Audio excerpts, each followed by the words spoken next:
Recording now. Okay, so we will continue on from today, Wednesday. Yeah, we'll continue on from Monday by talking about branches, right? So to do a quick recap on what we talked about Monday, we talked about data dependency and in particular how do we forward data, and we actually have this table that tells that can be things like back-to-back load that can stall the pipeline, but otherwise data forwarding would satisfy. In most cases, if you're not talking about the jump instruction, in most cases, you don't have to stall. And that's a big if, right? We're not talking about this part yet. Jump branch or dealing with control flow instruction. And we talk about the trade-off, which is the benefit is you don't have to stall, right? Your processor is faster, essentially. You get higher performance, and this is done in every single processor you use nowadays. Like I can assure you, every single processor do this. The downside is it improves the complexity. It means that you're gonna have to dedicate some transistors, some wires to link all this component together, and it will consume more power in that area, right? But in a deep pipeline like your iPhone, your MacBook, all those processors has a deep pipeline, so this worth having data forwarding worth it. But then we haven't talked about branch.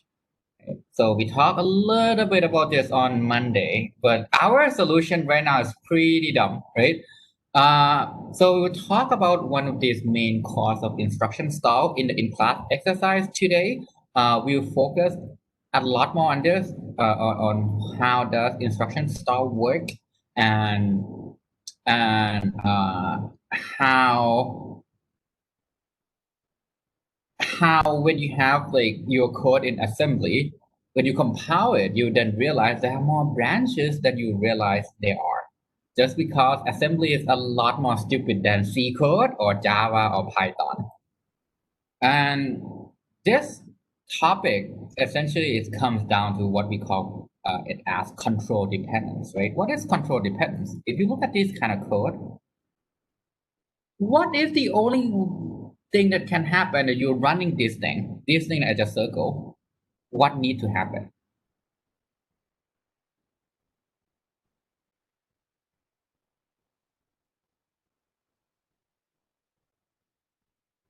A has to be 0, right? So basically, if A is 0, you do the first thing. Otherwise, you do the second do something. And let's consider a deep pipeline. So let's say you have 30 stages. And somehow this is your decoder. It's at stage 10. Right? And this starts from stage 1. So if you know that, hey, this instruction is a branch in stage 10, what happened to the pipeline in the stage 1, 2, 3, 4, 5, 6, 7, 8, 9? What happened there? So let's say this stage 10 right here is a branch. And because you haven't really decoded until stage 10, you don't know that this particular instruction is a branch until that particular stage, right? So what happened for the remaining of my pipeline, stage 1 to stage 9? What do you do there? So if you look at our lab, what do you do?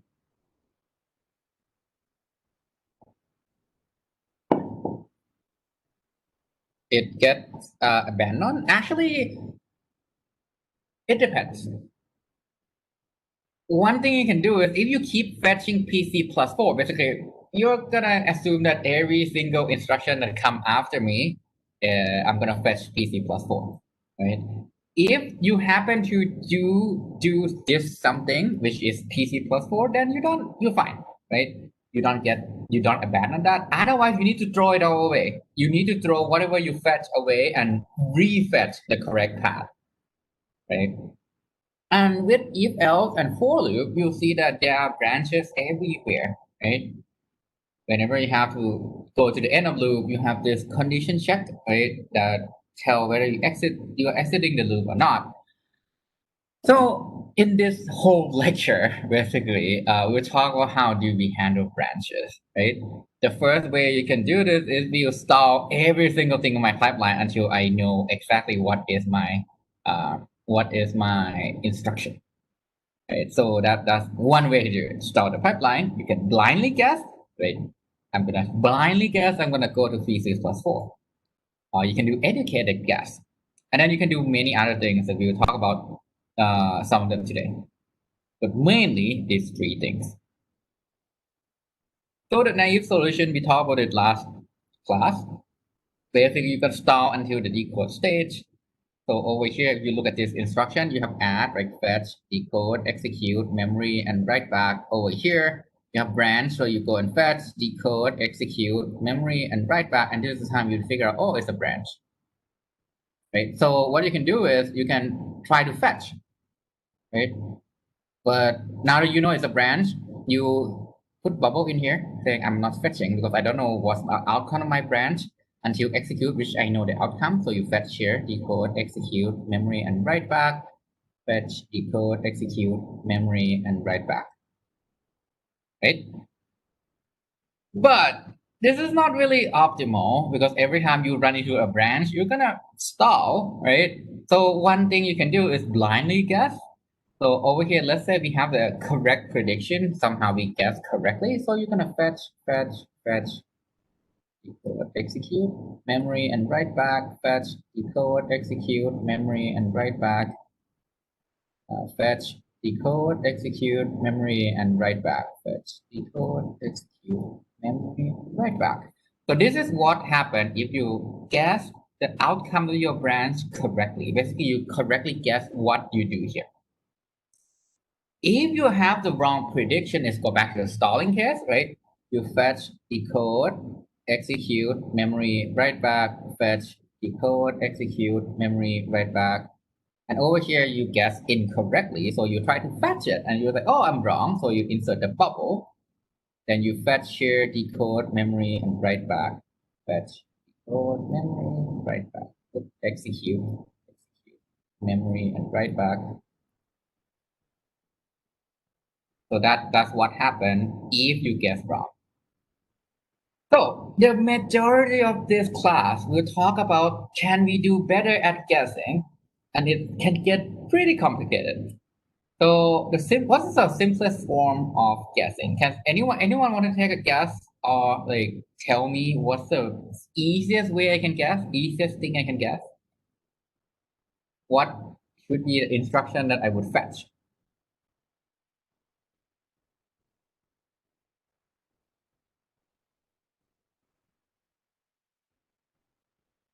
So if I see a branch, to fill in the pipeline, one of the easiest thing you can do, what is my next instruction? Because someone tell me what should be my next instruction.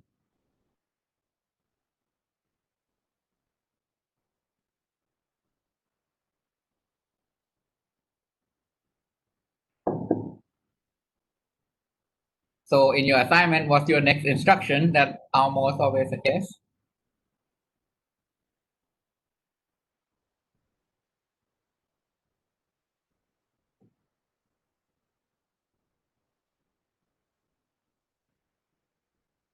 Anyone still here? Yes. Basically, simply go to the next instruction, right? Which is PC plus 4. So basically, if you are currently at PC, right? Currently at PC, right? Then you are going to guess, well, my next instruction is likely to be PC plus 4. So I'm going to put that in the fetch stage and guess it. So this is basically the simplest form of guessing, always predicting a certain thing. For example, always not taken, right? Not taken means that I'm not jumping to whatever the branch instruction tell me to jump to, which is the next instruction is PC plus 4. Why would this work well in I guess in many cases?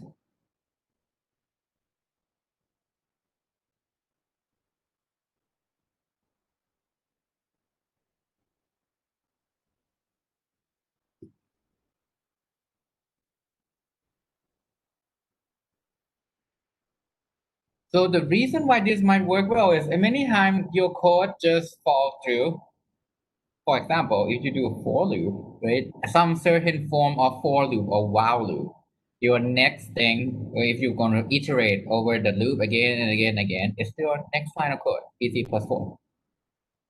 So can we do something else to help? You can remodify the assembly code, right? So if you want to hack assembly code, you can actually get a little bit more performance.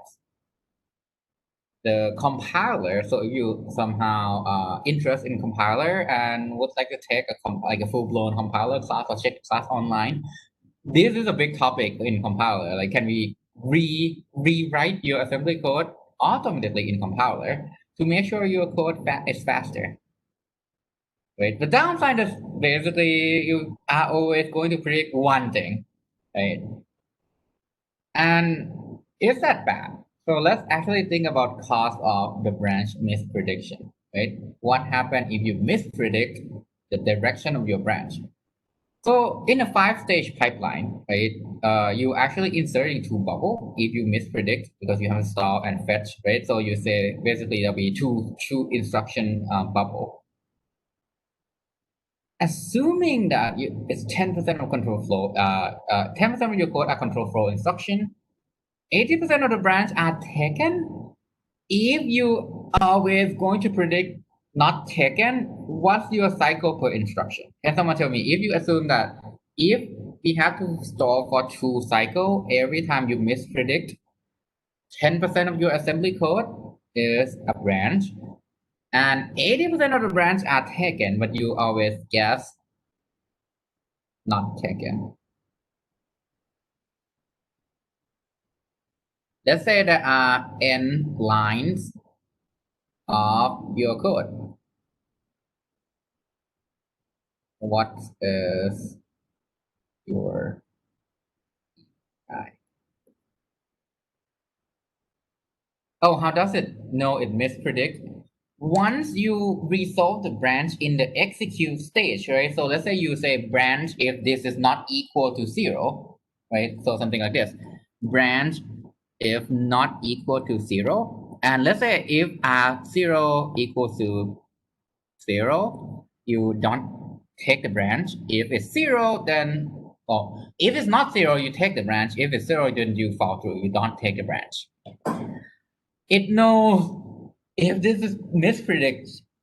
Basically, it knows that the branch mispredict is when you can check the value of R0, right? And you check it against the value 0, that outcome will tell you the outcome of your branch. So that's usually in the execute stage.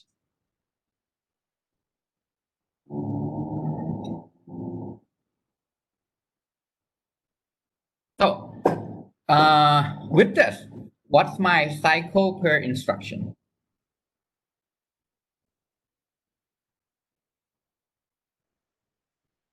So the CPI is about n plus 2. I think you kind of got the idea. So let me try to solve this for you in a simplest way possible, which is I'm going to assume n is 100. So let us assume n is 100, right? With no branch misprediction and everything is fully pipelined, my CPI is 1. Because I can retire, basically I can finish 100 instruction in 100 cycle, roughly, right? But with this problem, you have 100 line of code, 10 of them would be control flow, right? Because I said it's 10%. Out of that 10, how many are predict incorrectly? Out of that 10 control flow instruction.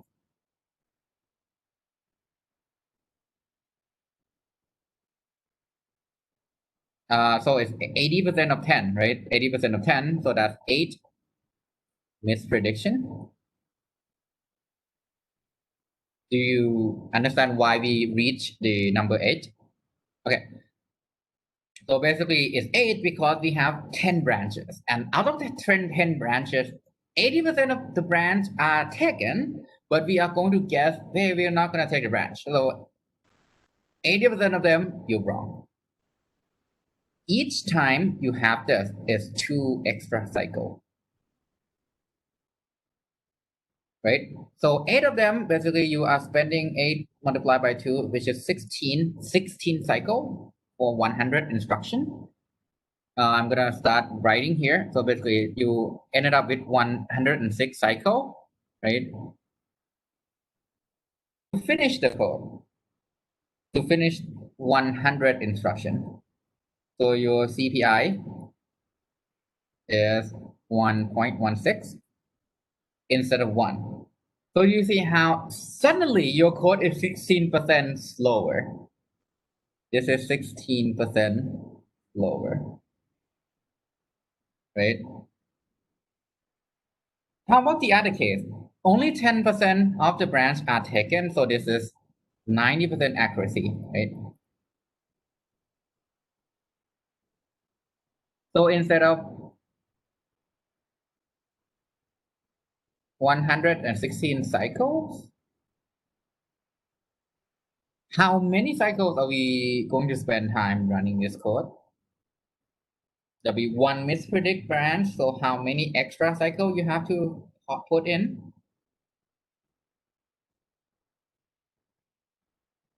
2, yeah. So basically you add 2 more cycles. Right, so instead of 100 cycle to finish the code, you spend 102, which is roughly, basically this is 2% worse.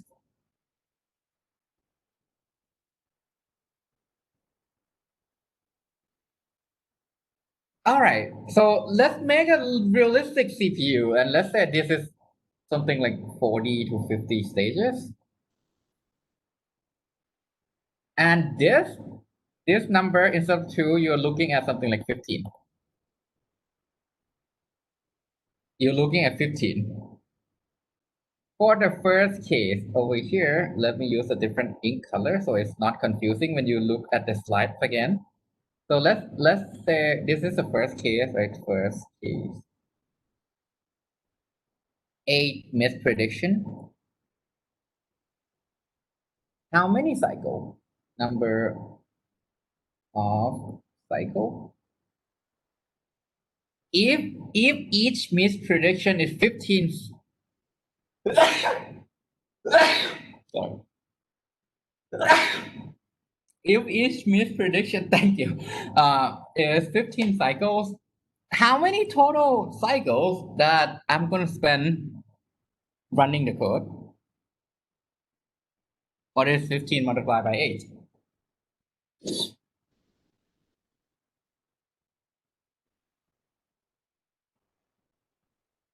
120, yes. So instead of 100 cycle to finish, you are actually at 220. You spend 220 cycle to finish 100 line of code, which means now your CPU is about 2 times worse. 2 times worse. So do you see why this go up really quickly if you're doing really bad job predicting your branch? What's the CPI these days? Actually, these days we look at IPC. It's a flip of CPI, instruction per cycle, because you don't fetch one instruction anymore. You fetch 3, 4, depending on the CPU. There'll be a lot more fetch unit that you can fetch more than one instruction per cycle.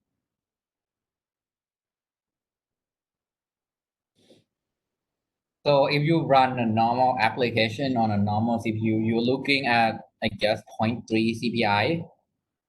Is considered okay or good. So that translates to IPC of 2 to 3. But this depends on the CPU. And that's only for one core, right? These days you buy a CPU, you're looking at 4, 6, or 8 cores. So you get even more CPI. Less CPI and more IPC. Sorry, I got it in the inverse direction. But basically, one of the key we need to do here in most processor design is we need to make branch predictor better. We need to be better at guessing, right? We can't just randomly always guess one way or another. So what information do we need? If you look at branch, these are the 3 things you want to make sure you have, right? First of all, you need to figure out, is this a branch? Right? That's the first thing you need to figure out. Is this a branch? And this is actually really easy to guess, but I'll tell you a little bit later. The second item is it taking are you taking the branch or are you going to PC plus 4, right? This is PC equal target. Over here, PC equal PC plus 4. I guess next PC. Next PC is going to be either the target or PC plus 4. Then if you're if you're taking the branch, or if you're doing this, you need to guess what's my target. You need to guess where am I jumping to? What's the value of my next PC? You can't just say PC plus 4 anymore. So what? Is it address 0 or address 4000? Any questions so far?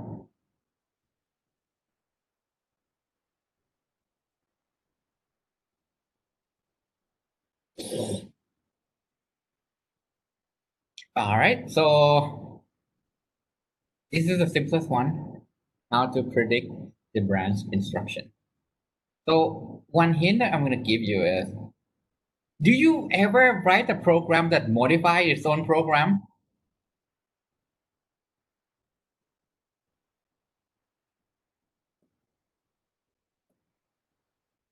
Yes or no?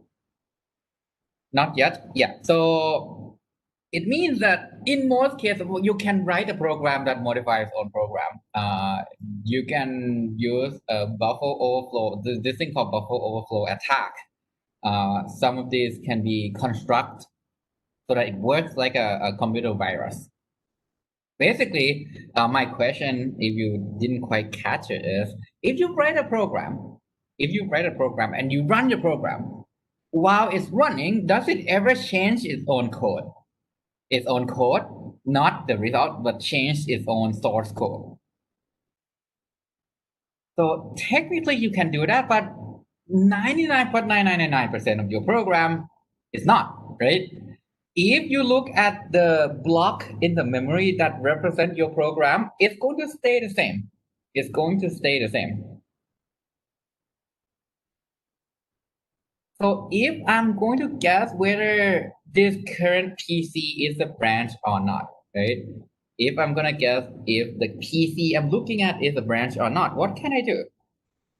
This is my hint. Basically, if I know the PC and I want to guess is this a branch, what are the information I can do to make a guess?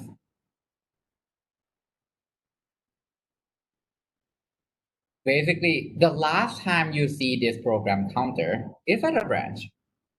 Right? The last time you see the program counter, basically branch instruction, if you think about it, because you don't modify your own source code, the branch instructions stay at the same place. Right? It stay at the same place. So it means that the next time you see this same PC that correspond to a branch, it's going to be a branch instruction again, right? Any questions about this? Basically, if you look at your memory, right? And let's say this is your code.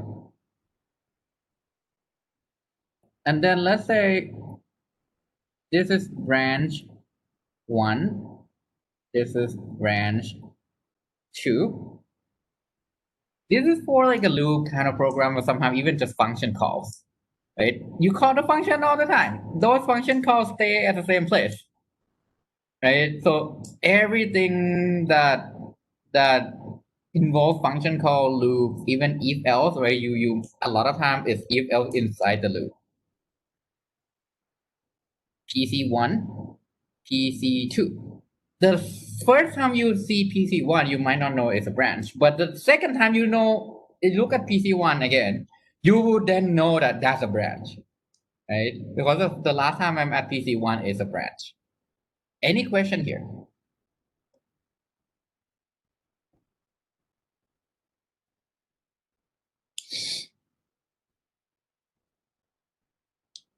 And this is because we don't modify our own code when you launch the program and it's already copied to the main memory. the PC that correspond to a branch is going to be a branch instruction.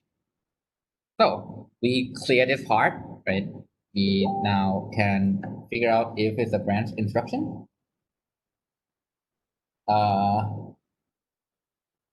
The second bullet point, I'm going to skip it for now because that's the hardest one. This is the next easiest, so we're going to address this first. If I branch, what is the target address I'm branching to? Right? So to do that, one thing that we observe when you compile the program and look at assembly code, most branches are jumping to the same target address, right? Why is that the case? If do block A, right, or B. This is my branch, right? This is basically how you write if else. For loop is the same thing. What's the PC of the first line in A and what's the PC of first line in B? It's going to be, let's say this is PC1, program counter 1, program counter 2. It's not, basically it's a line of code that point in the memory, the address that point to the first line of A and the first line of B. They are going to stay the same, right? They are going to stay at the same place.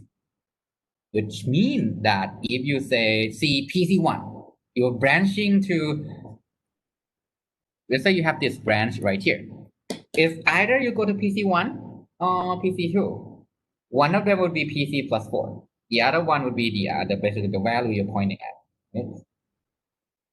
Which means that if you make a big table that map, right? You make a big table that map the PC value to the target.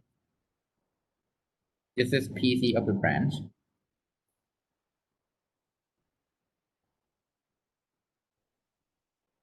Instruction. So if you look at the branch instruction PC value, you make a table and you're gonna guess if I'm branching, is that target. If I'm branching, I'm going there. Right? Because if you think about the way human program, is naturally follow this logic. So we to solve this problem, we can add this structure that I just draw. We call this structure branch target buffer. It's as the name suggests. What is a buffer? What does buffer mean in computer science?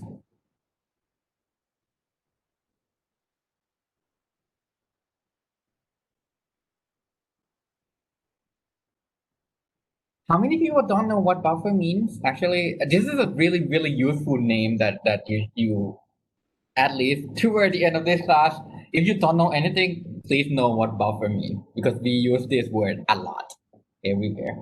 So how many people don't know what buffer means? Yes, exactly. Basically, it's a place that you store intermediate data. It's a location you store something. That's what the buffer means. Like whenever you see the word buffer in a computer, every single place, whenever someone says buffer, this is the meaning of it. It's a storage area that you store temporary data.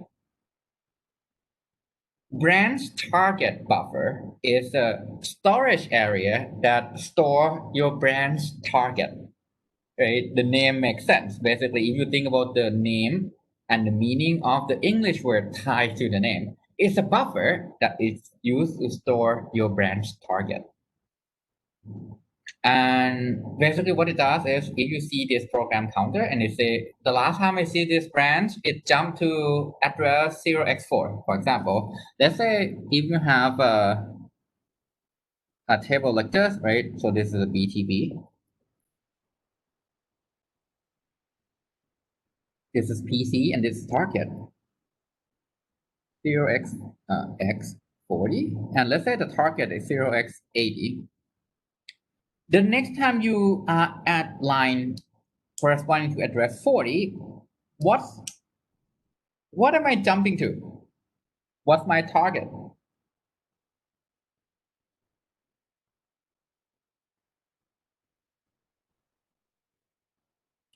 Zero x 80, right? So basically, if you add PC that corresponds to 0x 40, Your next PC, the next line of program counter is either 0x44, which is PC plus 4, or 0x80.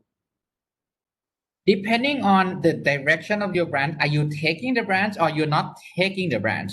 You either go to 44 or 80. All right. Is this clear? Any questions about the reason why we maintain this branch target buffer?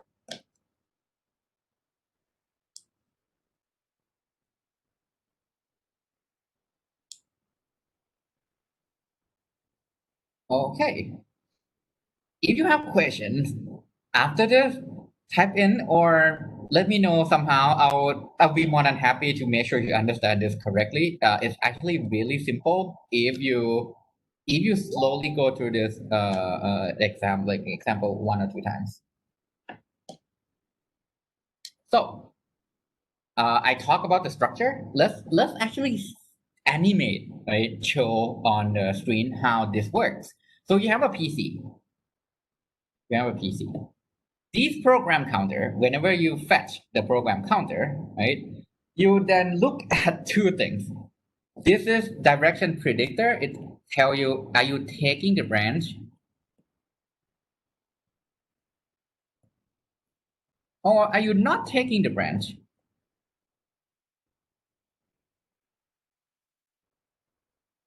Right?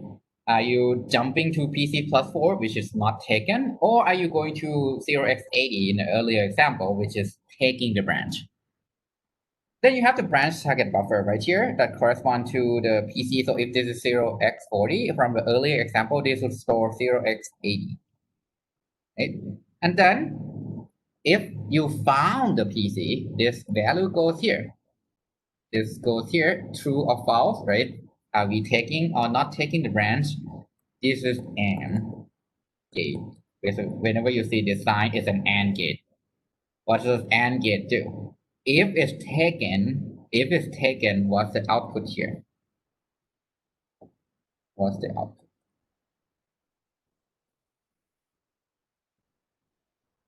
Actually, I'm wrong. So let me erase this a little bit. I forgot how I draw this slide. So this is yes and no. It just answer if you can find that previous PC. True in binary is 1. 0 means false. 1 0 1 0. Target address, the value here goes in here. This part is PC plus 4. If it's taking the branch, which is true, and you found this, what's the output? Taken and found. What's the output? It's 1, right? Else 0. So if it's not taken, what is the next PC? If not taken,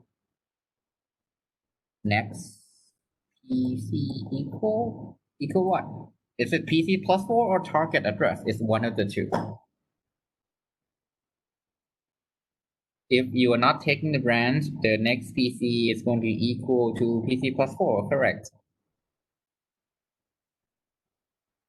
Else, if taken and not found, next PC is what?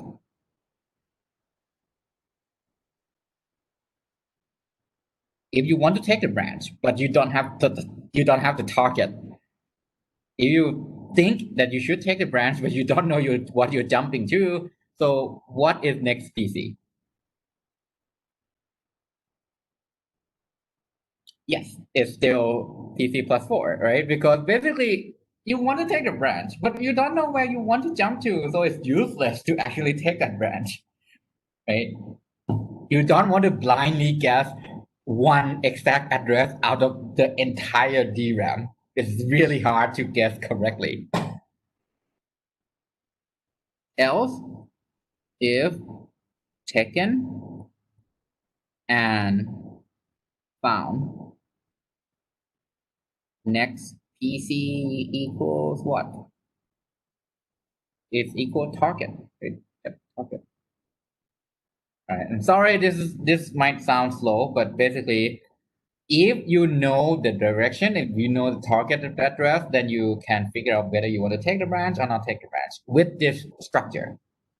With this structure, it's actually functional in the hardware. You can build this thing, and it's simple. It's just a table, right? It's a lookup table. You search for the content, you found it, and gate, then goes forward the correct output. All right, so we covered 2 bullet points, right?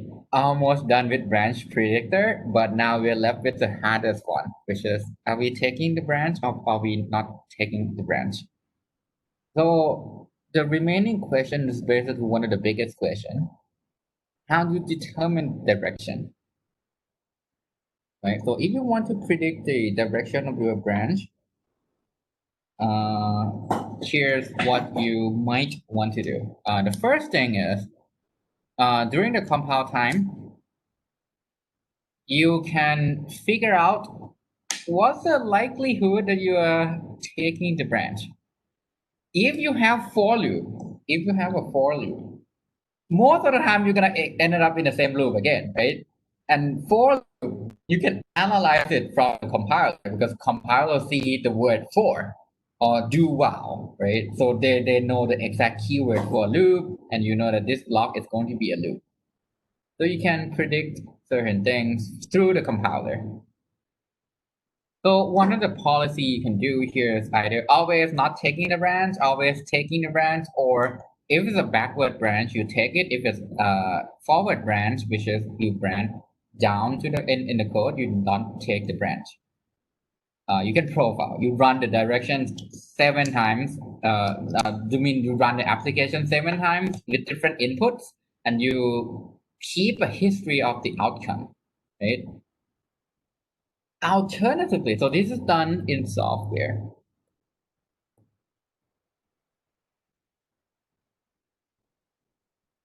This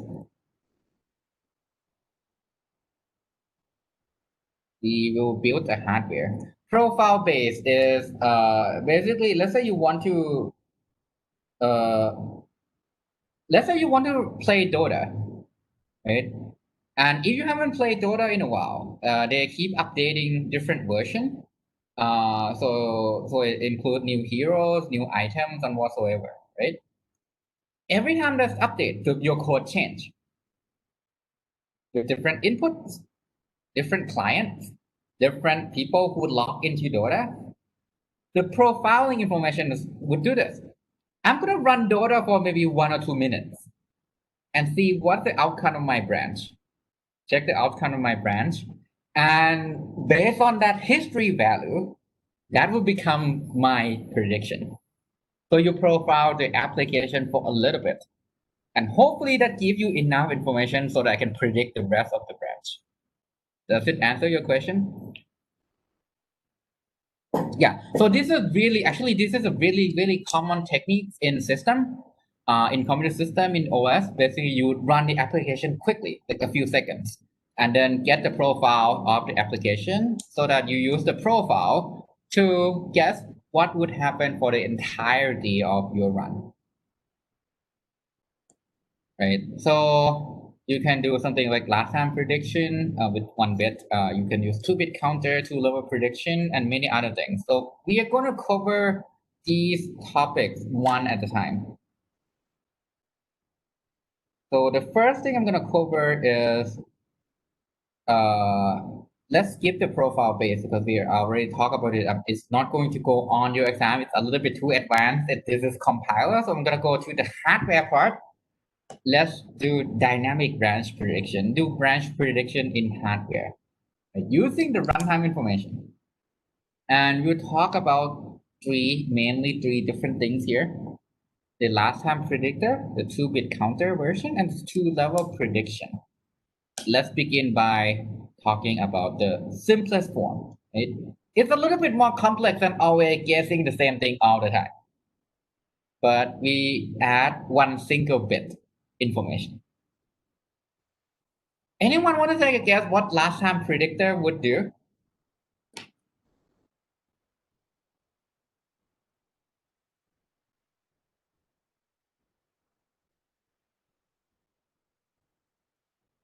Yes, exactly. Yeah.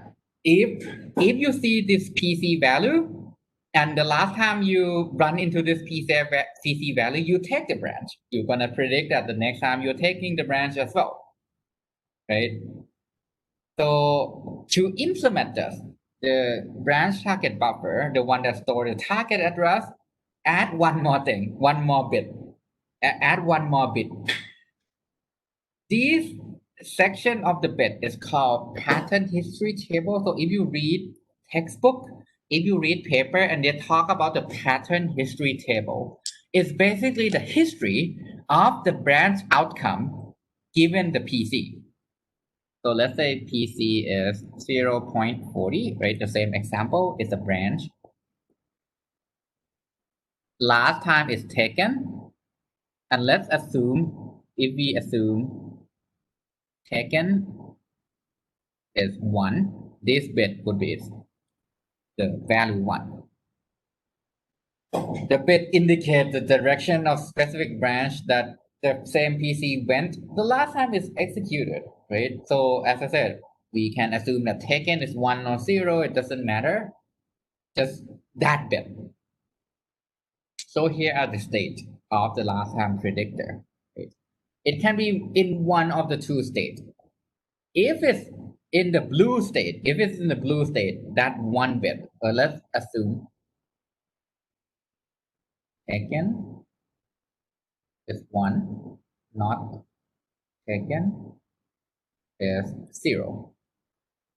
What is the state that I'm in if I'm gonna predict taken? Is it 1 or 0?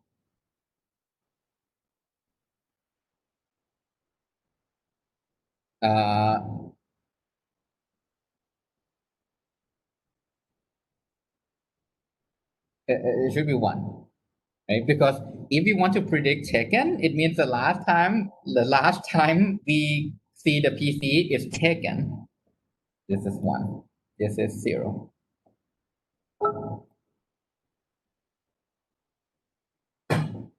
Any questions about why predict taken is 1 if we assume taken is 1?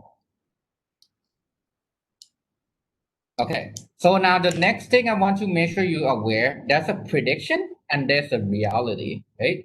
You see the PC and you predict. After you predict, there's a reality. So if you predict taken and in reality, you actually not taking the branch, right? You're not taking the branch.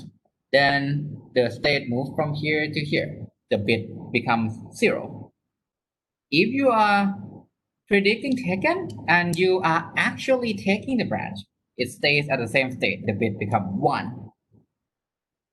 If you're in the predict not taken, but in reality, you need to take that branch. You move from the state 0 to state 1. So that bit change from 0 to 1.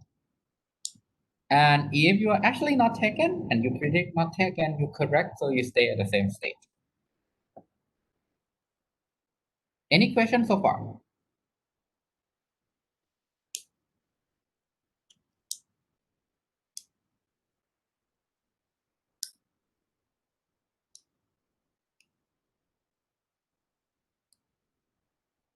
Okay. So let's do some example. What's the prediction accuracy if I have this pattern? T mean taken, N mean not taken, and let's say assume initially you predict not taken. So what's my accuracy?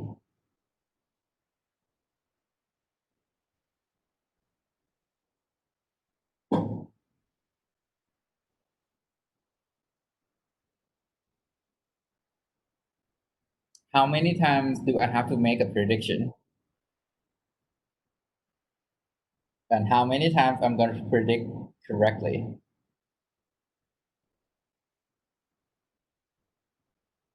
Why 6?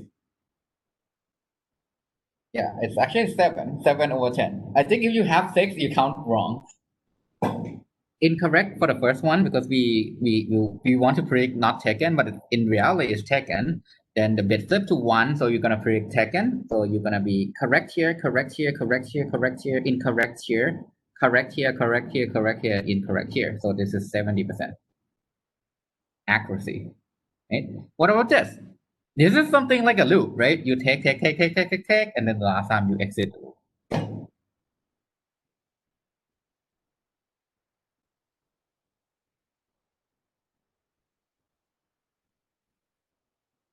Yep, 80%.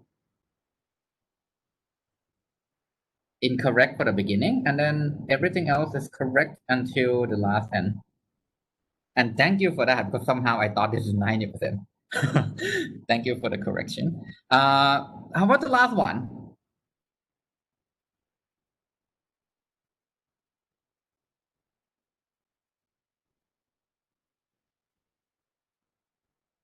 It's actually 0%. Wrong, right?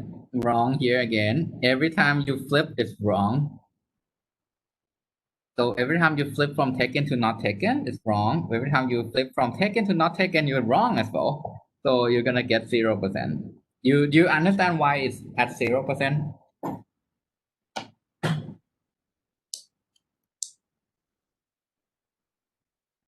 Okay, so basically it's 0% because initially you're not taking you want to predict not taken, so the first one is wrong for sure. It's actually taken, so you flip it to you want to predict taken now, but then you in reality you actually not taking it in a branch, so it's wrong again. So that happened all the time until the end. Okay, so now you got the idea, right? That you can see, okay, based on this PC value for this branch, this loop, this if else in this line of code, sometimes it's good, sometimes it's bad if you use last time predictor. So the way you implement this is something like this. I'm sorry about animation bug. I'm gonna put in everything here now. So for your PC, you have the tag and the index. The index basically is a value from 0 to the n. So this is bit 0, this is bit n, right? That used to index into the table. Basically, you use that index bits as an actual value to go in, look into this correct line. Then you compare the tag, right? You compare tag, the tag. We'll talk a little bit more of this in detail when we talk about caching. But basically, this is to make sure that the entry you're looking at is the correct PC. It's to ensure that you have the correct PC and also to ensure that you don't have infinitely large table, right? So this is the target. This is either 0 or 1. The pattern history table, because it's a last time predictor, it's only 1 bit. If the tag match, which means that you're looking at the correct PC. If you're looking at the correct PC, is this taken or not taken? If it's taken, which is 1, you jump to the target address. Right? This target address go here. This is PC plus 4. Any questions so far?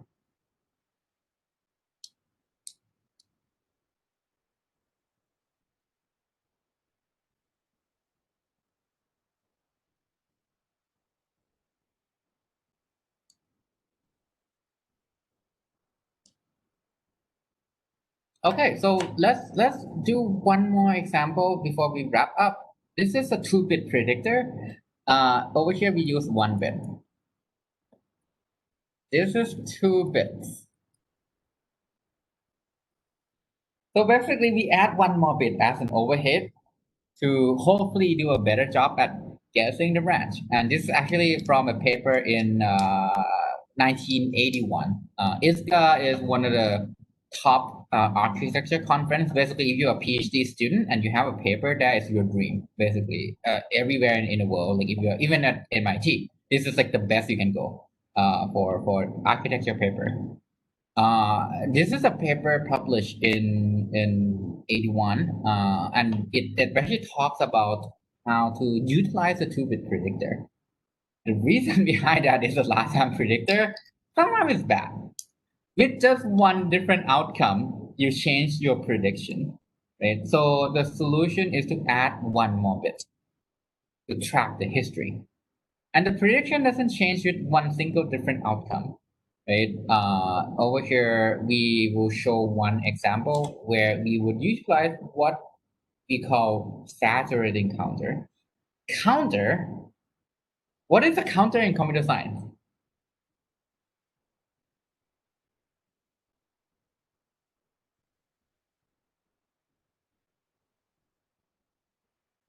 You either count up or count down, right?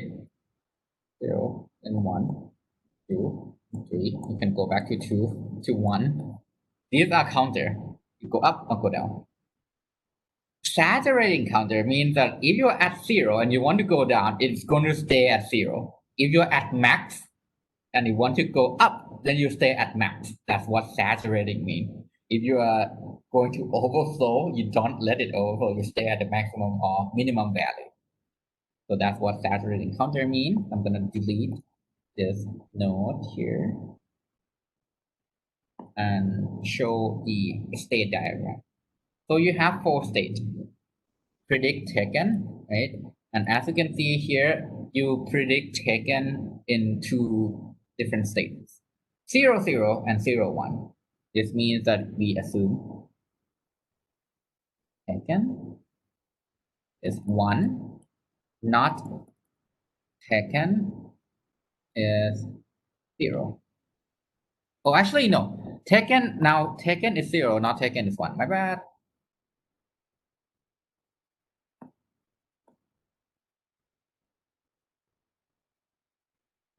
Why can I tell that taken is 0? Because if it's 0, 0, we are predicting taken. If it's 1, 1 right here, you are going to predict not taken. And the 2-bit predictor would do this. If you add the strong, so we call this strongly taken, weakly taken, weakly not taken, and then strongly not taken. Why strongly and why weakly? If you add strongly taken and you see taken, you stay at the same state. If you add strongly taken and you see, hey, the actual outcome is not taken, so I'm not as strong about my prediction anymore, right? I'm not sure anymore. So you will still predict taken, but you move the state to I am not sure anymore. So but if I see taken again, I'm gonna go back to strongly taken, and then I'll assume that okay, that's a one-off thing. Most of the time you're gonna take a branch. But if you see not taken, if you're at a weekly not taken, weekly taken, and you see not taken, then you move to the weekly not taken because you see 2 not taken in a row. So you're actually now more sure that it's going to be not taken. And then if you see taken from the weekly not taken, you go back to the weekly taken. If you're at a weekly not taken and you see not taken, you are becoming strongly believe that the next time it's going to be not taken. So you will be at a strongly not taken state. If you're at a strongly not taken, you either if you take the branch, you go back to the weekly not taken, otherwise you stay at the same state. All right. Any questions about this diagram?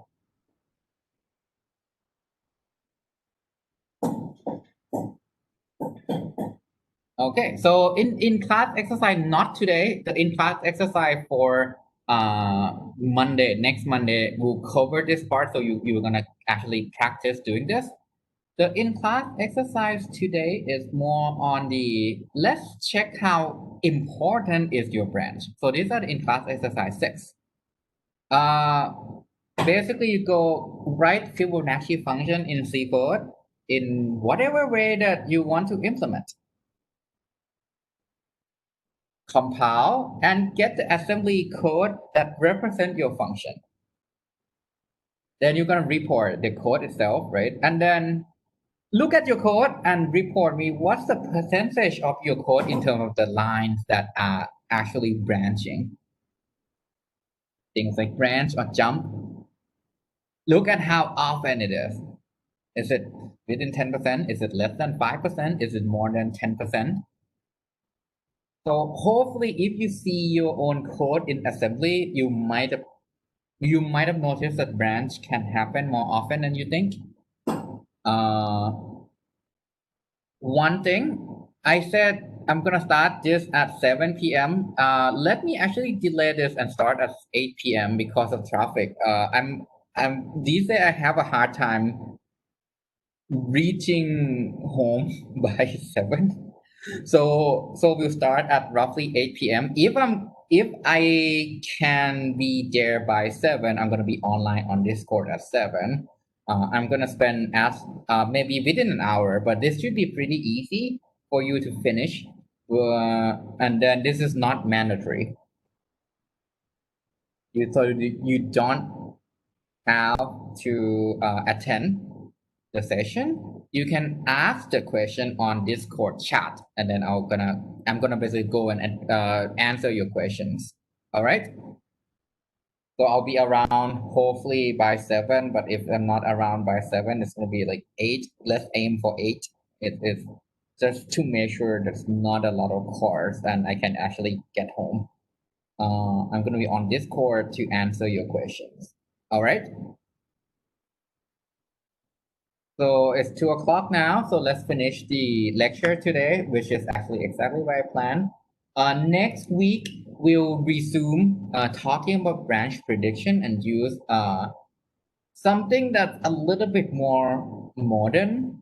So if you look at CPU back in like year 2000, what we are going to learn next week would be representative of those. And then we'll wrap up branch predictor.